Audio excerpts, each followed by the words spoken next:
September থেকে November এই 2 মাসে পৃথিবীর আকাশে দেখা মিলবে দ্বিতীয় চাঁদের, যার নাম দিয়েছে বিজ্ঞানীরা মিনিমুন। কিন্তু কি এই মিনিমুন? চলুন জেনে নেওয়া যাক। পৃথিবীর এই নতুন চাঁদ আসলে কোনো উপগ্রহ নয়, এটি একটি গ্রহাণু, যা অন্যান্য গ্রহাণুর মতো সূর্যের টানে সৌরজগতে ঘুরে বেড়ায়। আর কয়দিনের জন্য এই গ্রহাণুকেই দ্বিতীয় চাঁদ হিসেবে পেতে যাচ্ছে পৃথিবী। আমাদের একমাত্র প্রাকৃতিক উপগ্রহ চাঁদ পৃথিবীর সঙ্গে আছে প্রায় 400 কোটি বছর ধরে। সৃষ্টির পর এটি কখনো পৃথিবীকে ছেড়ে যায়নি, কিন্তু দ্বিতীয় চাঁদটি মাত্র 2 মাস পরই আমাদের ছেড়ে মহাশূন্যে হারিয়ে যাবে। 29 সেপ্টেম্বর এটি পৃথিবীর কক্ষপথে প্রবেশ করবে। 2 মাস পৃথিবীর কক্ষপথে থেকে 25 নভেম্বর পৃথিবীর ভালোবাসা ছিন্ন করে মিলিয়ে যাবে মহাশূন্যে। নতুন এই চাঁদটি আকারে তুলনামূলক অনেক ছোট। গ্রহাণুটির ব্যাস মাত্র 33 ফুট। তাছাড়া পৃথিবীর কক্ষপথে ঢুকে পড়ার কোনো আশঙ্কা নেই। এটি অতিথি হয়ে এসেছে আর অতিথি হয়েই ফিরে যাবে।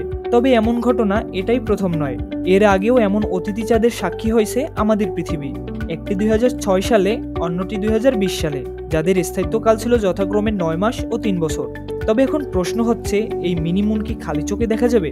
এর উত্তর হচ্ছে না, কারণ এটার ব্যাস নিতান্তই ছোট, তাই খালি চোখে দেখার সম্ভাবনা খুবই কম। কিন্তু আপনার কাছে টেলিস্কোপ থাকলে আপনিও সাক্ষী হতে পারবেন এই মিনিমুনের।